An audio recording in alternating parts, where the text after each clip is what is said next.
She was 15 years old when America fell in love with her. A blonde, big-haired teenager named Kelly Bundy who could get a laugh with a single eye roll. For almost 40 years, Christina Applegate has been one of the most familiar faces on American television. But behind the sitcom laugh track, behind the magazine covers, behind the red carpets, there was a little girl who grew up too fast, in a house full of chaos, who would spend the rest of her life fighting battles that had nothing to do with a script: breast cancer, a double mastectomy. The disease that took pieces of her mother, not once but twice, and then just when it seemed like she had finally made it to the other side, an incurable disease that would take her ability to walk. This is the real story of Christina Applegate, not the character, the woman. Stick around because by the end of this video you'll understand why she says the hardest part of her life was never the cancer and it was never the wheelchair. It was learning how to still love herself in between.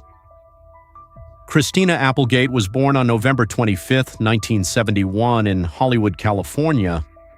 Her mother, Nancy Pretty, was a singer and actress who had once appeared alongside a young Robert De Niro in his very first film.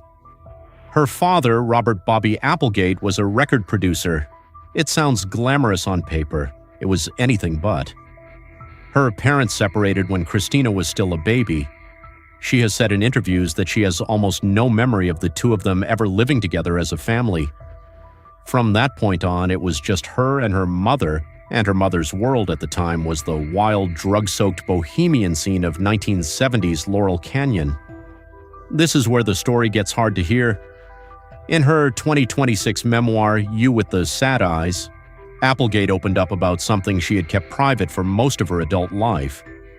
She grew up watching her mother struggle with heroin addiction, cycling through boyfriends, some of whom were physically abusive, abuse that she has said was eventually turned on her as well. She has described the years between the ages of 3 and 7 as arguably the hardest stretch of her entire life.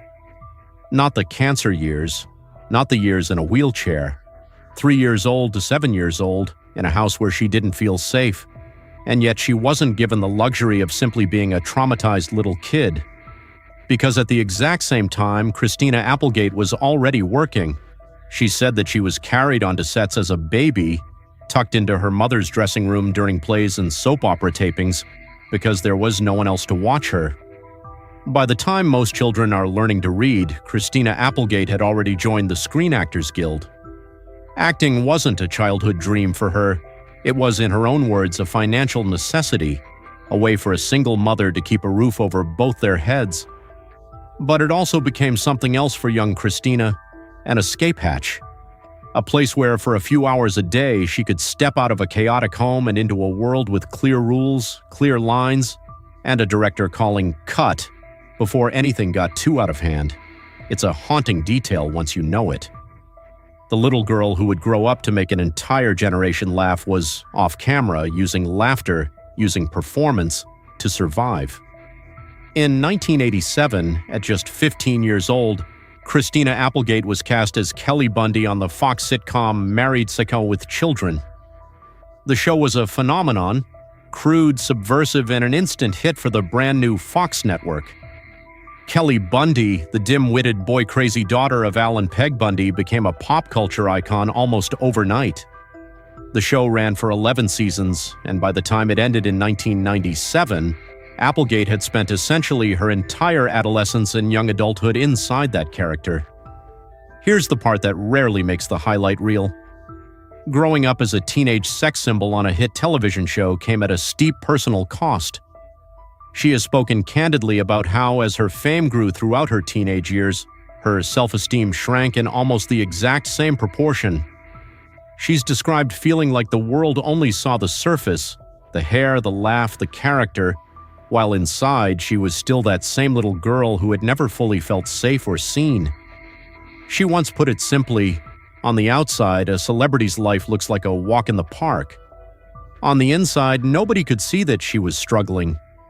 She battled body image issues and disordered eating patterns during these years, pressures that are agonizingly common for young actresses but which she carried largely in silence, performing confidence for cameras while quietly falling apart in private. After Married with Children ended, Applegate didn't fade away. She reinvented herself. She proved she could do more than deliver punchlines about being an airhead. She won an Emmy Award in 2003 for a guest role on Friends. She headlined the acclaimed comedy Samantha Who, earning consecutive Emmy nominations for lead actress. She built a respected film career too, with roles in Don't Tell Mom the Babysitter's Dead, The Sweetest Thing, Anchorman, The Legend of Ron Burgundy, and later Bad Moms. By her mid-30s, Christina Applegate had done something remarkably rare in Hollywood. She had survived being a child star and come out the other side as a genuinely respected adult actress. It's worth pausing here on something people forget. Christina Applegate was famous before most of us were born, and she stayed famous, in one form or another, for the rest of her life. That kind of longevity in Hollywood is almost unheard of, especially for someone who started as a child performer. Most former child stars either fade from public view or become cautionary tales. Applegate did neither. She kept working, kept adapting, kept being cast by directors and producers who recognized that underneath the airhead persona she'd built her name on, there was real comedic timing and real dramatic range. That range would go on to carry her through the darkest chapters still to come. But 2007 and 2008 were about to test her in ways no career reinvention could prepare her for. To understand the next chapter of Christina Applegate's life, you have to go back further, to when she was just 7 years old. That was the year her mother, Nancy Pretty, was first diagnosed with breast cancer. Pretty recovered. But cancer would return to haunt the family again decades later, when Pretty was diagnosed a second time in her 50s. She beat it again. For most children, a parent's cancer diagnosis is terrifying, and then, hopefully, it becomes a memory. For Christina Applegate, her mother's illness became something closer to a countdown clock hanging over her own life. Because of her mother's history, doctors urged Applegate to begin breast cancer screenings unusually early, around the age of 30, roughly a decade before most women are advised to start. She did it. She kept up with the appointments year after year, even when everything came back clear. Until 2008, it didn't. Christina Applegate was 36 years old and in the middle of filming her ABC comedy Samantha Who, when a routine MRI, the kind of scan she'd been diligently getting because of her mother's history, found something abnormal in her breast. A biopsy confirmed it: breast cancer. She has said that even though the disease ran in her family, some part of her genuinely believed it would never happen to her. When the diagnosis came, it broke something open in her. In interviews, she has described calling her mother, the one person on earth who truly understood what this news meant, and completely falling apart, collapsing into her mother's lap and screaming, the way you'd imagine a frightened child screaming, not a grown woman with her own television show. That detail says everything about what cancer does. It doesn't matter how successful you are, how famous, how put together your public image is. In that moment, Christina Applegate wasn't a celebrity. She was just someone's daughter, terrified. Genetic testing soon revealed why cancer had struck both mother and daughter. Applegate tested positive for a mutation in the BRCA1 gene, a mutation that dramatically raises the lifetime risk of breast and ovarian cancer. Statistically, while roughly 13% of women in the general population will develop breast cancer at some point, women carrying the BRCA1 mutation face a risk that can climb past 50, even 70%. Faced with those numbers, Applegate made an extraordinarily difficult decision. Even though the cancer had only been found in one breast, she chose to undergo a double or bilateral mastectomy, removing both breasts to eliminate the risk of the disease ever coming back. She later explained her reasoning plainly. She didn't want to spend the rest of her life going back to doctors every few months being tested and scanned, waiting to find out if this was the time cancer won. She wanted to take the decision out of the disease's hands and put it back into her own. It worked. She was declared cancer-free, and doctors confirmed the cancer had not spread. But the fight didn't fully end there. Given her genetic risk and family history, Applegate later made the additional decision in 2017 to have her ovaries and fallopian tubes removed as well, further reducing her risk of ovarian cancer, another disease that mutation made her frighteningly vulnerable to.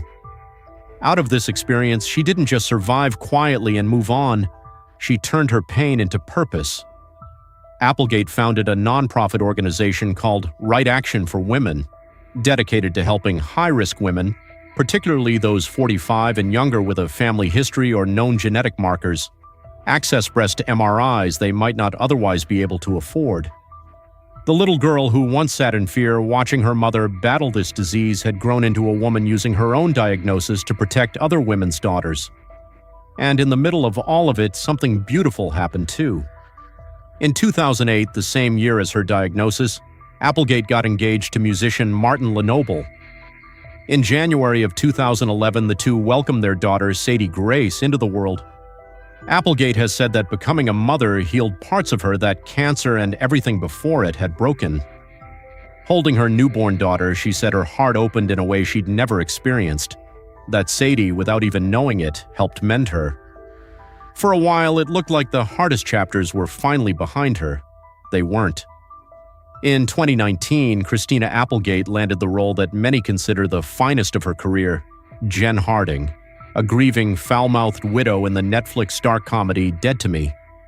The role earned her 3 consecutive Emmy nominations. Critics called it a career-redefining performance. It should have been a triumphant new peak. Instead, on the very first days of shooting the pilot, something strange happened. While filming a scene in an open field, Applegate fell. At the time, it seemed like nothing, an odd stumble, quickly forgotten. Years later, she would look back and call it exactly what it was, the first sign of multiple sclerosis, though nobody knew it yet.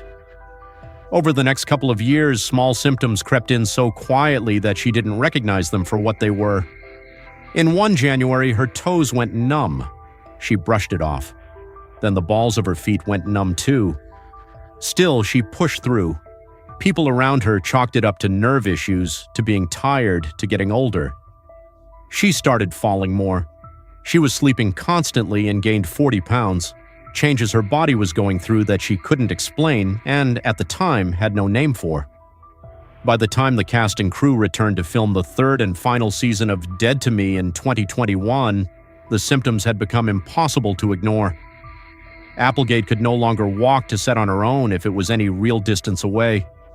The production had to bring her to and from set in a wheelchair between takes, and then somehow she'd stand up, find her mark, and deliver a scene as if nothing was wrong.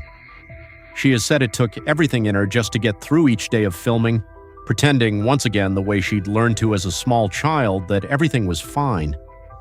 In August of 2021, she finally had an answer, and she decided to share it with the world herself on social media, rather than have the story leak out. She revealed that a few months earlier she had been diagnosed with multiple sclerosis, a disease of the central nervous system in which the immune system mistakenly attacks the protective coating around nerve fibers, disrupting the communication between the brain and the rest of the body. There is no cure. She described the diagnosis honestly and without sugarcoating, calling the road ahead a tough one, while also thanking the community of people living with MS who had already reached out to support her and asking her fans for privacy as she adjusted to her new reality. She would later be far more blunt about how the diagnosis actually felt to receive, admitting in a television interview that the moment she found out was simply awful, one of the worst moments of her life. Multiple sclerosis is a disease of unpredictability. It can strike with numbness and fatigue on one day, and take away someone's ability to walk, speak, or write on another. For Applegate, the disease progressed in ways that forced her to permanently step back from the work that had defined her entire life since childhood. She has publicly acknowledged that she likely would not return to on-camera acting, closing the door on a career that had spanned 5 decades, beginning when she was just 3 years old. She has not hidden the severity of her decline. In 2026, while promoting her memoir, she revealed to a national outlet that she now spends most of her time confined to her bedroom because moving around has simply become too painful. By her own account, the only reason she regularly forces herself out of bed at all is to drive her teenage daughter, Sadie, to school in the mornings, a small, fierce act of motherhood that she refuses to let the disease take from her. On her podcast, Missy, which she co-hosts with actress Jamie Lynn Sigler, who has lived with MS herself for more than 2 decades, Applegate has been remarkably candid about the emotional toll, admitting that even years after the diagnosis, she still finds herself furious about it, still grieving the life and the body she used to have. It's a rare kind of honesty from a celebrity. No polished spin, no forced positivity, just a woman telling the truth about how hard it still is. And yet in the same breath, she keeps showing up for her daughter, for her podcast listeners, for the millions of people watching her navigate a disease that so often gets hidden behind closed doors. In 2026, she released her debut memoir, You with the Sad Eyes, a title pulled directly from her own childhood, when someone once looked at a photograph of her as a little girl and pointed out that even when she smiled, her eyes always looked sad. The book lays bare nearly everything: the chaotic childhood, the abuse, the body image struggles, the cancer, the MS, all of it, written in her words not as some overwrought tragedy, but as an honest account of a real messy human life, its lowest valleys and its unexpected joys sitting side by side on the same page. It would be easy to end the story there, on a woman confined to her bed, forced out of the career she loved by a disease with no cure. But that would only be half of who Christina Applegate is. Because if you zoom out from any single chapter of tragedy, what you actually find is one of the most resilient careers and one of the most resilient women in modern entertainment. Start with the career itself. Christina Applegate has been working essentially without pause since she was a toddler. She became a household name as a teenager on one of the most successful sitcoms of the 1980s and 90s. She then did something very few former child stars manage. She built a genuinely acclaimed adult career, moving fluidly between broad studio comedies and prestige television. Over the decades, she has earned 8 Emmy nominations, winning for her guest work on Friends, and later collecting further nominations for Samantha Who, and for her searing, funny, heartbreaking work on Dead to Me. She's performed on Broadway. She's headlined major studio films. Very few actors of her generation can claim a body of work spanning 5 full decades across sitcoms, film, prestige streaming drama comedy, and stage. Then there's her advocacy. Rather than treating her breast cancer diagnosis as something to simply survive and move past privately, she built Right Action for Women to make early screening accessible to other women who might not otherwise catch the disease in time, the same kind of early detection that likely saved her own life. And rather than hiding her multiple sclerosis diagnosis in shame or silence, the way so many people with chronic invisible illnesses feel pressured to do, she chose radical openness, through her podcast, through interviews, and now through her memoir, becoming, whether she set out to or not, one of the most visible faces of a disease that affects roughly 1 million people in the United States alone. Consider, too, how rare her particular kind of transparency actually is in the entertainment industry. Chronic illness is often treated by celebrities, and by the industry that surrounds them, as something to manage quietly behind the scenes, a publicist's problem to control, not a story to tell. Applegate flipped that script entirely. She has talked openly about the specific, unglamorous realities of living with multiple sclerosis, the numbness that crept in years before diagnosis, the weight gain her body went through as her condition changed, the humiliation of needing a wheelchair just to reach a film set, and the daily grinding pain that now keeps her in bed more often than not. For every person quietly living with MS, lupus, or any invisible chronic illness, watching a famous face describe those exact same struggles in public can be its own form of medicine, a reminder that they are not imagining their pain and they are not alone in it. There's her family, too. Her marriage to musician Martin Lenoble, whom she has repeatedly credited as her rock through both her cancer treatment and her MS diagnosis. And her daughter, Sadie, the person Applegate has said again and again, gives her a reason to get out of bed even on days when her body is begging her to stay in it. And there's the simple fact of her honesty. In an industry built on filtered images and carefully managed narratives, Christina Applegate has instead handed the public the unfiltered version, the falling on set, the numb toes she ignored, the wheelchair between takes, the anger that never fully goes away, the morning she forces herself up only for her daughter. That kind of honesty doesn't erase the hard parts of her story, but it reframes them. It turns tragedy into something more accurate: endurance. So was Christina Applegate's life tragic? In many ways, undeniably, yes. A childhood marked by instability and abuse, a mother's cancer that cast a long shadow over her whole life. Her own cancer diagnosis at 36, a genetic mutation that forced impossible decisions about her own body. And now an incurable disease that has taken her mobility, her career, and on many days her ability to simply get out of bed. But tragedy was never the whole story. It was only ever one thread in it. The same woman who screamed in her mother's lap after a cancer diagnosis built a foundation to protect other women from the same fear. The same woman who fell on a film set in the earliest days of a disease she didn't yet understand kept working, kept performing, kept earning award nominations, refusing to let her body's betrayal become the end of her story before she was ready to write it. The same little girl who learned to disappear into a character to survive a chaotic childhood grew into a woman who, decades later, finally chose to stop disappearing and instead told the truth, in her own words, in her own book, on her own terms. Christina Applegate's life wasn't a straight line from hardship to triumph.